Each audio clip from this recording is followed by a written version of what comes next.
नमस्कार, मैं विजय आप सभी का आपके अपने संकल्प परिवार में स्वागत करता हूँ। 120 टेस्ट की श्रृंखला में शत नंबर 7 को आज हम लोग सॉल्व करेंगे मैथ के क्वेश्चन को। चलिए देखते हैं। पहला क्वेश्चन है, एक व्यक्ति एक वस्तु x को 12% के लाभ पर बेचता है। यदि लागत मूल्य 8% कम था और विक्रय मूल्य 14 रुपया कम होता तो उसका लाभ 14% होता। वस्तु की लागत मूल्य ज्ञात करें। चलिए सॉल्व करते हैं, देखते हैं इसे। देखिए, कोई वस्तु किसी ने खरीदा कितने में, 100 रुपये में मान लेते हैं खरीदा। 12% के लाभ पर बेचेगा तो बेचेगा कितने में, 112 में बेचेगा। कह रहा है यदि लागत 8% कम होता तो पहले लागत 100 था, 8% उसका निकालेंगे 8 होगा, 8 घटा देंगे तो अब लागत कितना हो जाएगा, 92। अगर लागत उसका 8% कम होता तो उससे क्या होता, 14 रुपये कम होता, तो विक्रय मूल्य 14 रुपये कम होता। विक्रय मूल्य 14 रुपये कम होता, फिर भी उसे 14% का लाभ हो जाता। लाभ किस पर होता, क्रय मूल्य पर। इसको 14% लाभ होता। 14% अगर लाभ करेंगे तो 114% डायरेक्ट निकाल देना। 14% निकालेंगे इसका तो कितना हो जाएगा, 28 और 26 दो 28, 128 हो जाएगा। मतलब 2 अंक पहले दशमलव लग जाएगा, 12.88 का लाभ हो जाता। तो इसमें 12.88 जोड़ेंगे तो 104.88 हो जाएगा। तो मतलब बस तो इतने में बिकता।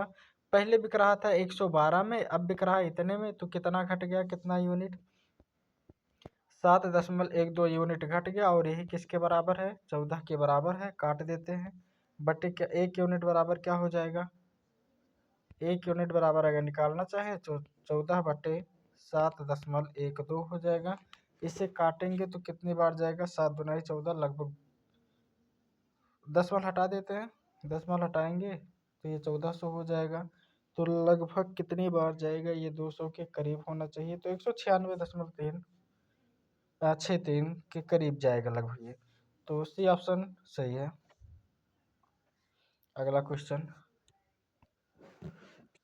किसी समबाहु त्रिभुज का परिमाप 36 मीटर है और उसके शीर्ष की ऊंचाई 6 मीटर है, तो त्रिभुज का क्षेत्रफल ज्ञात कीजिए।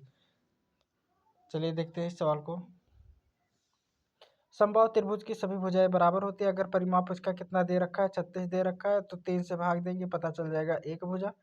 काट दीजिए तो एक भुजा की लंबाई कितनी हो गई, 12 मीटर। भुजा की लंबाई तो हमें पता चल गई 12 मीटर, और ये ऊंचाई दे रखा है, ऊंचाई 6 मीटर दे रखा है।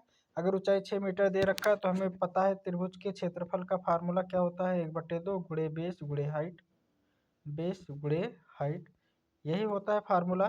तो फार्मूले पर रखते हैं 1/2। बेस हमें पता है 12 मीटर तो 12 लिखेंगे, हाइट पता है 6 मीटर तो 6 लिखेंगे। काट दीजिए इससे कितनी बार, 3 बार, तो 12 तिहाई 36, तो 36 वर्ग मीटर क्षेत्रफल हो जाएगा इसका। अगला सवाल सॉल्व करेंगे। जब एक संख्या के 75% में 75 जोड़ा जाता है तो स्वयं संख्या प्राप्त होती है। संख्या क्या है, चलिए देखिए, 75% में 75 जोड़ा जाता है, संख्या तो 100% ही होगी। तो 75% में कितना जोड़ दे कि ये 100% बन जाए, तो 25 जोड़ देंगे, 25% जोड़ा जाएगा। और 25% ही कह रहा हूँ किसके बराबर है, 75 के, क्योंकि 75 जोड़ने को कह रहा है। तो 25% ही 75 के बराबर है, तो 1% बराबर 3 हो जाएगा, 100% बराबर 300। तो हमें संख्या बतानी थी, संख्या 300 हो जाएगी। अगला सवाल, 500 रुपये की राशि 2 वर्ष की दर से 2% की दर से 2 वर्ष के लिए चक्रवृद्धि ब्याज पर उधार दिया गया। 2 वर्ष का ब्याज क्या होगा। चलिए देखिए, चक्रवृद्धि ब्याज है तो 2% का मैंने सक्सिव लगाइए। पहले मैंने आपको बताया था चक्रवृद्धि ब्याज निकालते समय सक्सिव लगाएंगे। तो 2% पर सक्सिव लगाएंगे तो कितना हो जाएगा, 4.04। 2 वर्ष के लिए लगाना है तो इतना परसेंट हमें ब्याज मिलेगा। कितने रुपए पर, 500 रुपये पर, गुणे 500 लिख देंगे, बटे 100। % हटाएंगे तो बटे क्या लिखेंगे, 100 लिखेंगे। चलिए 2 जीरो से 2 जीरो कैंसिल, इसका गुणा कर देते हैं। इसका गुणा करेंगे 5 चौक 20 हो जाएगा, 5 चौक 20, 2 अंक पहले। तो कौन सा ऑप्शन, डी ऑप्शन सही हो जाएगा। अगला सवाल, एक संख्या का उस संख्या के उस संख्या के 9/16 उस संख्या के 50% से 51 अधिक है तो संख्या ज्ञात कीजिए। चलिए देखिए, मान लेते हैं संख्या x थी, x का 9/16, तो 9/16 लिख देते हैं हम। 9/16 संख्या को मैंने गुणे में ले लिया क्योंकि उस संख्या का बोला है। 9/16 बराबर है किसके? संख्या के 50%। 50% से 51 ज़्यादा है तो 51 लिख देते हैं। प्लस का 51 ये गुणे और प्लस का 51 लिख दिया। अब सॉल्व कर देते हैं। चलिए देखिए, ये हो जाएगा 9x/16 बराबर x प्लस इस 2 का इसमें गुणा करा देंगे, प्लस कितना हो जाएगा? 102 हो जाएगा, बट्टे पूरे का बट्टे 2 हो जाएगा। 2 से 2 कैंसिल कर देते हैं। 2 से इसे 16 काटेंगे 8 बार और इसे इधर ले जाएंगे, गुणे में हो जाएगा। तो लिखते हैं, इधर बचेगा क्या? 9x बराबर, इसका गुणा इसमें कराएंगे तो 8x हो जाएगा और इसका गुणा जब इसमें कराएंगे तो कितना हो जाएगा? 816। प्लस का क्या हो जाएगा? 816, इसे इधर भेज देंगे तो 9 में से 8 गया तो क्या बचेगा? x बराबर कितना? 816। यही आंसर हो जाएगा क्योंकि x का मान ही बताना था। अगला क्वेश्चन, एक आदमी ने 20 किलोमीटर प्रति घंटा की चाल से चलते हुए एक स्कूल से एक पार्क तक की दूरी तय की और 5 किलोमीटर प्रति घंटे की चाल से वापस जाते हुए समान दूरी तय की। यदि पूरी यात्रा में 5 घंटे का समय लगा हो तो पार्क से स्कूल की दूरी ज्ञात कीजिए। चलिए देखिए, यहाँ पर स्पीड दे रखा है, यहाँ पर स्पीड दे रखा है 5 है, उसके नीचे 5 किलोमीटर प्रति घंटा, 20 किलोमीटर प्रति घंटा दे रखा, तो हमें इसकी एवरेज स्पीड निकाल लेते हैं। एवरेज स्पीड का फार्मूला होता है 2xy/x प्लस वाई। फार्मूला लिखते हैं, फार्मूले पर रखते हैं इसे। 2 × 20 × 5 बटे कितना? बटे इन दोनों का योग। 20 5 25 हो जाएगा, काट देते हैं तो 5 से ये 25 5 बार जाएगा, ऐसे काटते हैं 4 बार, 4 दूनी 8। तो एवरेज स्पीड इसकी हो जाएगी 8 किलोमीटर। कितने घंटे यात्रा करता है? 5 घंटे। 5 से गुणा कर देंगे तो दूरी पता चल जाएगी, क्योंकि दूरी बराबर चाल गुणे समय होता है। चाल हमारे पास कितना है? 8 है और समय कितना है? समय है 5, तो इन दोनों का गुणा करेंगे तो कितना हो जाएगा? 40 किलोमीटर। अगला देखिए, 7 कलम और 5 पेंसिल का मूल्य 16 रुपये 90 पैसे है। 5 कलम और 7 पेंसिल का मूल्य इससे 2 रुपये 60 पैसे कम है, तो एक पेन का दाम ज्ञात कीजिए। चलिए देखिए, 7 पेन प्लस 5 पेंसिल, 5 पेंसिल को पीछे लिख देते हैं, का मूल्य है 16 रुपये 90 पैसे।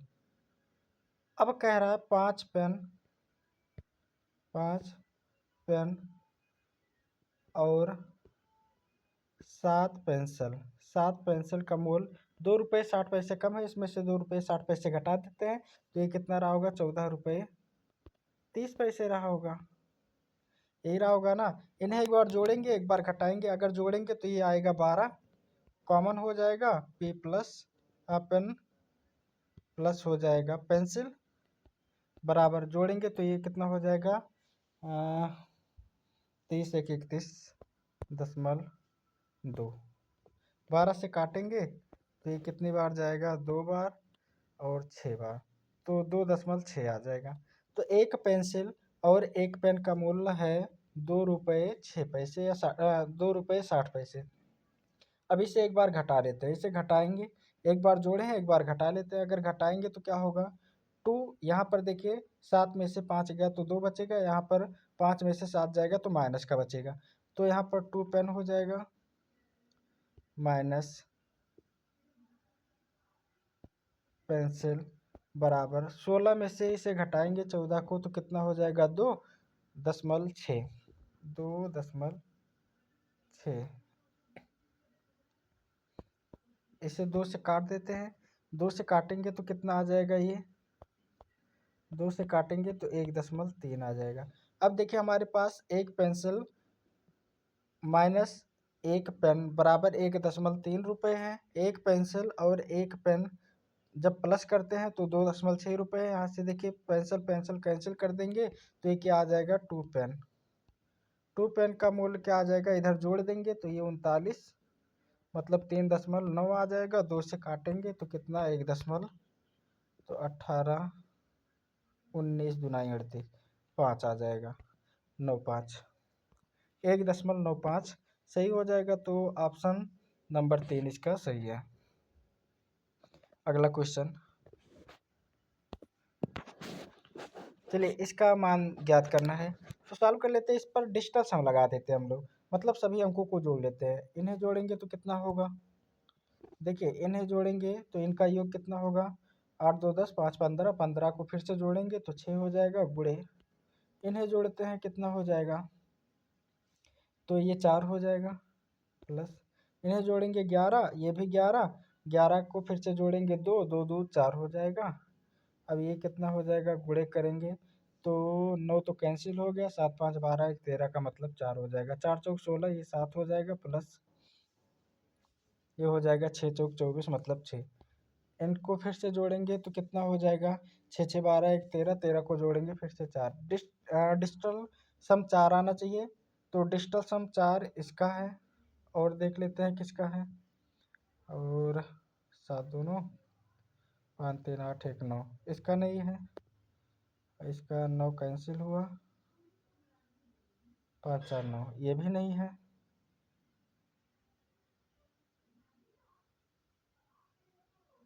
इसका देख लेते हैं इसका भी नहीं है। 8 2 10 5 15 इसका भी नहीं है। बस एक का ही डिजिटल सम 4 था तो ये वाला सही हो जाएगा। अगला सॉल्व करते हैं।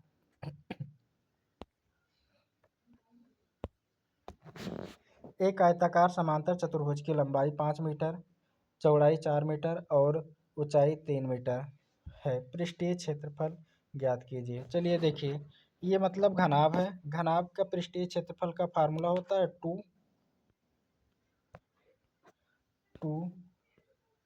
LB प्लस LB प्लस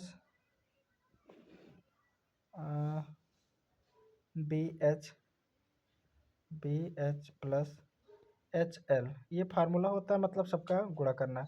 चलिए इसका गुणा करेंगे कितना हो जाएगा 20 हो जाएगा प्लस इसका गुणा करेंगे कितना हो जाएगा 12 हो जाएगा प्लस इसका गुणा करेंगे कितना हो जाएगा 15 हो जाएगा। अब सबको जोड़ना है और यहाँ पर 2 लिखा है, दो गुना करना है। चलिए देखिए 27 हुआ, 27 में 20 जोड़ेंगे 47, 47 का 2 गुना करेंगे 94। तो ऑप्शन 3 सही है। अगला क्वेश्चन,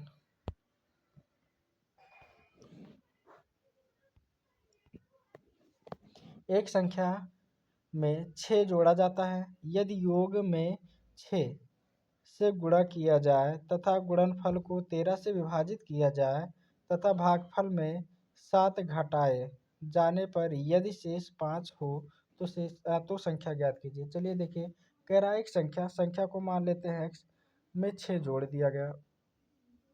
यदि योग, अब ये योग हुआ, योग में 6 से गुणा कर दिया जाए, 6 से गुणा किया जाए तथा गुणनफल, ये हुआ गुणनफल, गुणनफल को 13 से भाग दिया जाए। 13 से हमने भाग दिया, 13 से भाग दिया जाए तथा भागफल में 7 घटा दिया जाए। भागफल ये है, इसमें से 7 घटा दिया जाए तो शेषफल 5 प्राप्त होता है। तो शेषफल कितना प्राप्त होता है 5। सॉल्व कर लेते हैं।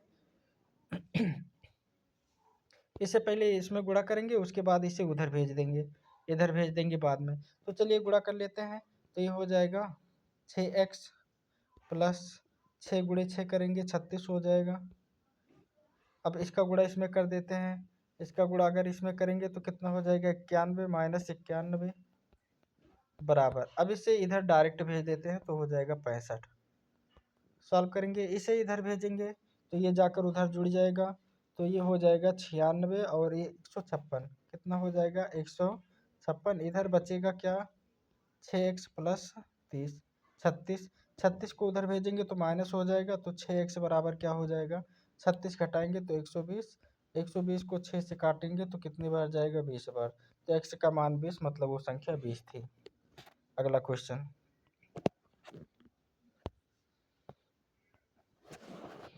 दो संख्याओं का योग 21 तथा गुणनफल 90, दोनों संख्याओं को ज्ञात कीजिए। देखिए गुणनफल 90 है तो ये टूटेगा कितने में, 15 गुणे 6 में, 15 छक्का 90 जोड़ करके 21, तो तीसरा ऑप्शन सही है।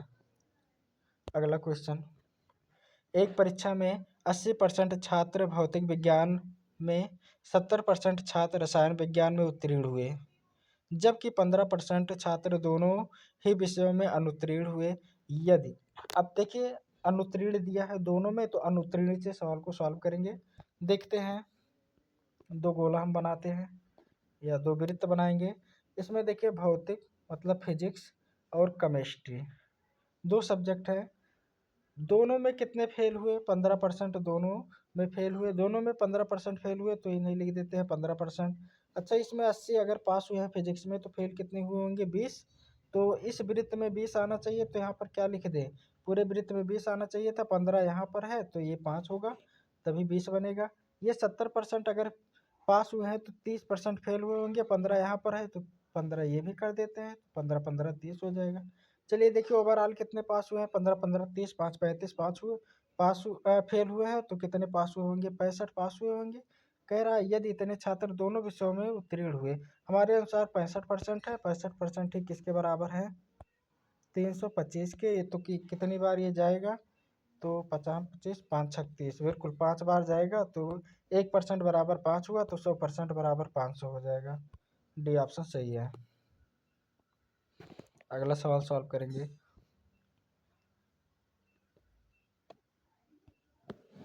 एक विद्यालय में 4800 छात्र हैं, जिसमें 60% लड़कियां हैं।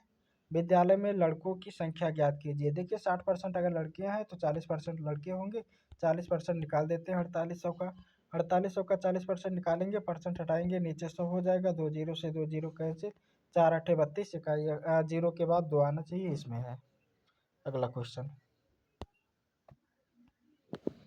वह न्यूनतम संख्या जो 12 15 तथा 20 से विभाज्य है तथा एक पूर्ण वर्ग भी है। इसमें देखिए पूर्ण वर्ग कौन कौन सा है, पूर्ण वर्ग ये है, ये है, ये पूर्ण वर्ग नहीं है, ये पूर्ण वर्ग नहीं है।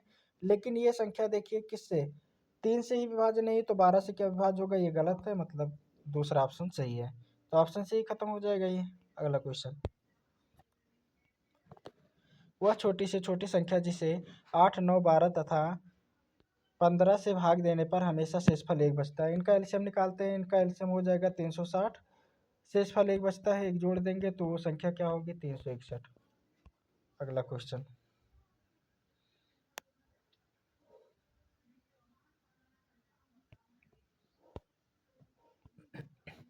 एक मोबाइल के मूल्य में पहले 20% की कमी हुई, फिर 10% की वृद्धि हुई, मूल्य में होने वाली कुल परिवर्तन ज्ञात कीजिए। संक्षिप्त लगाइए, 20% की पहले वृद्धि हुई, फिर 10% की कमी, 20% की वृद्धि हुई, कमी हुई, 20% की ये कमी हुई, फिर वृद्धि हुई 10% की, माइनस हो जाएगा 20 × 10/100 बटे, ये 10 होगा, 10/100, जीरो से जीरो कैंसिल, यहाँ पर जीरो से जीरो कैंसिल, 2 × 2 हो जाएगा, इसमें से इसे घटाएंगे तो -10, और ये -2 जोड़ेंगे -12, तो 12% की हानि हुई है, कुल परिवर्तन 12%। अगला क्वेश्चन है, मैं एक रेडियो 300 रुपये में खरीदता हूँ तथा 330 रुपये में बेचता हूँ, तो कितने का फ़ायदा लेता हूँ, 30 का कितने पर, 300 पर फ़ायदा लेता हूँ, तो मुझे लाभ कितना हुआ, गुणे 100, परसेंट का निशान। देखिए 30 से काटेंगे 30, ये 30 से काटेंगे, ये पूरा 30 खत्म हुआ इतना, एक जीरो बचा, एक जीरो से इसे काटेंगे 10%, परसेंट का निशान भी लगाना है, 10% इसमें सही है। अगला क्वेश्चन, एक छाते का अंकित मूल्य 80 रुपये है, उसे 68 रुपये में बेचा जाए तो छूट की दर ज्ञात कीजिए। देखिए 80 रुपया है, 80 रुपये अंकित मूल्य है, 68 में बेचा जाए तो छूट कितना मिलेगा, 12 रुपये, किस पर, 80 रुपये पर, गुणे 100, परसेंट का निशान, एक जीरो से एक जीरो कैंसिल, 4 से काटेंगे तो 4 से इसे 2 बार, इसे 3 बार, 2 से इसे काटेंगे 5 बार, और 5 से 15, पहला ऑप्शन सही है। अगला क्वेश्चन,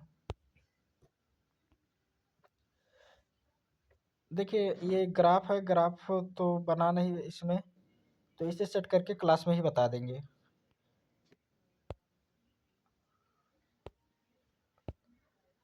ये भी ग्राफ का ही अगला क्वेश्चन देखते हैं। देखिए, सुष्मिता को दूध वाले को अपने बटुए में से पैसे का 36% देना है।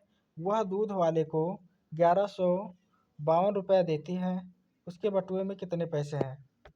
तो देखिए कितना देते हैं, 1132 रुपये, जबकि बटुए में से कितना देती है, 36%। का मान ही किसके बराबर है, 1152। तो 100% हमें बताना है कितनी बार जाएगा। चलिए देखते हैं, 9 से काट देते हैं। 9 चौक 36, ये 9 से कटेगा। 9 चौक 36, 9 से काटेंगे एक बार, 2 बचा, 9 दूनी 18 और 9 8 72, 4 से काटेंगे, 4 3 12 और 4 दूनाई 8, तो 3200। अगर 1% बराबर इतना है, 100% बराबर 3200 हो जाएगा। अगला क्वेश्चन, ठहराव को छोड़कर एक बस की गति 63 किलोमीटर प्रति घंटा और ठहराव सहित यह 54 किलोमीटर प्रति घंटा है। यदि बस x मिनट प्रति घंटे के लिए रुकती है तो 7x + 40 बताना है। देखिए, ठहराव के साथ हो, ठहराव के बिना कितना है उसकी स्पीड, 63 किलोमीटर। ठहराव के साथ कितना है, 54 किलोमीटर। दोनों में डिफरेंस कितने का, 9 का डिफरेंस है। 9 का डिफरेंस है और कितने पर, 54 पर। तो इतने मिनट के लिए रुकती है, 1 घंटे में। काटिए कितना हो जाएगा, 9 5 45, 9 6 54, 1 कितना हो जाएगा, 6। अब इतने घंटे के लिए रुकती है, मिनट में गुणे 60 कर देंगे। काटिए कितना, 10 मिनट। तो ये 10 मिनट के लिए रुकती है। x का मान 10 आ गया, 10 यहाँ पर रखेंगे तो ये हो जाएगा 70, प्लस 40 करना है, 40 इसमें जोड़ देंगे तो कितना हो जाएगा, 40 इसमें जोड़ देंगे, हो जाएगा 110। अगला क्वेश्चन, एक व्यक्ति को 28 मिनट में 16.5 एक व्यक्ति को 28 मिनट में 16.5 किलोमीटर की दूरी तय करनी होती है। उसने एक तिहाई पहले इसका एक तिहाई निकाल लेते हैं, क्योंकि दूरी बोला 8 किलोमीटर प्रति घंटे की गति से। एक तिहाई इसका हो जाएगा 5.5। इतना दूरी वो 8 किलोमीटर प्रति घंटे से 8 से भाग देंगे तो 10 हटाते हैं, 0 बढ़ाएंगे तो कितना समय लगेगा उसे, 11/16। इतना समय लग गया उसे एक तिहाई दूरी तय करने में। टोटल समय कितना लगता है, 128 मिनट लगता है। इसे हम सॉल्व करेंगे तो ये हो जाएगा 2 घंटे 8 मिनट। 8 मिनट को घंटे में बदलेंगे, 2/15, तो 32 कितना हो जाएगा, 15। तो टोटल समय कितना लग रहा है, 32/15 घंटे लग रहे हैं हमें। जबकि एक तिहाई दूरी तय करने में उसे इतना घंटा लगा, इसमें से इसे घटा देंगे, 11/16 घटा देते हैं 32/15 में से। तो सॉल्व करेंगे, ये हो जाएगा 16 दूनाई 32, 16 तियाँ 48, 5 48 और 3 51। अब ये हो जाएगा कितना, 61, 161 माइनस 161 बटे इन दोनों का गुणा करेंगे, 15 छक्का 90, 15 एकम 15 और 9 24, तो 240। इसमें से घटा देते हैं, इसमें से इसे घटाएंगे तो कितना हो जाएगा, 1 हो जाएगा। अब 5 हो जाएगा, 4, तो इतना बटे 451/240। इतना समय अभी यहाँ बचा है। इतने समय में वो कितनी दूरी तय करेगा, देखिए 5.5 किलोमीटर दूरी उसने तय कर ली, 11 किलोमीटर बची। इतने समय में वो 11 किलोमीटर की दूरी तय करेगा, 11 ऊपर जाएगा, इसे भेज देते हैं ऊपर 240।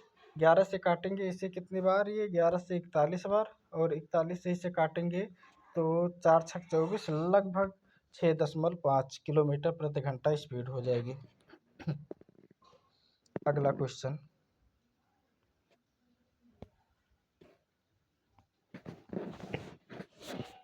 देखिए ये सेंटीमीटर में होगा, तो 540 सेंटीमीटर, 600 सेंटीमीटर और 12 सेंटीमीटर आयाम की दीवार है, तो उनका क्षेत्रफल इतना उनका आयतन इतना हो जाएगा।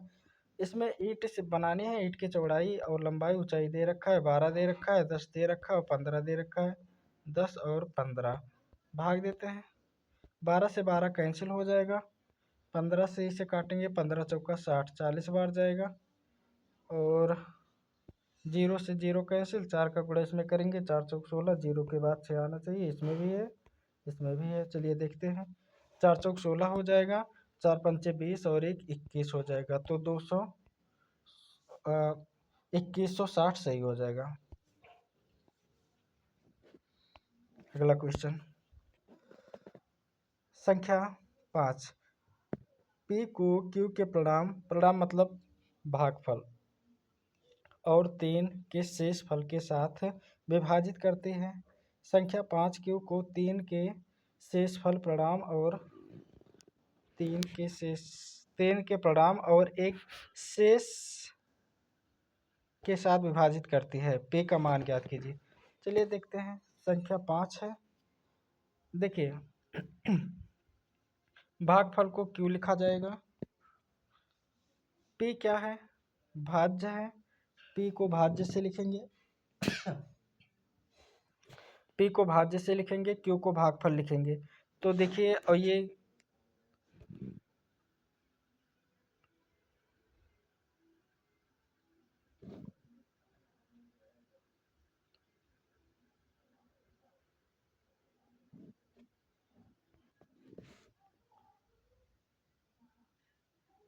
क्यू को भागफल लिखेंगे।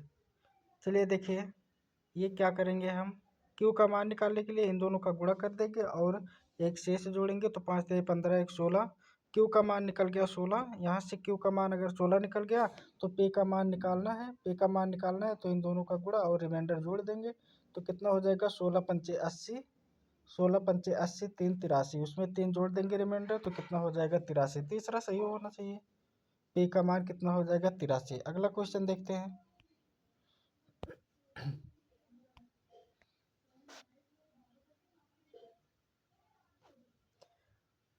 150 रुपये का एक मोबाइल फ़ोन कवर 10% की छूट पर उपलब्ध है। ज्ञात करिए कि 675 रुपये में कितने फ़ोन खरीदे जा सकते हैं।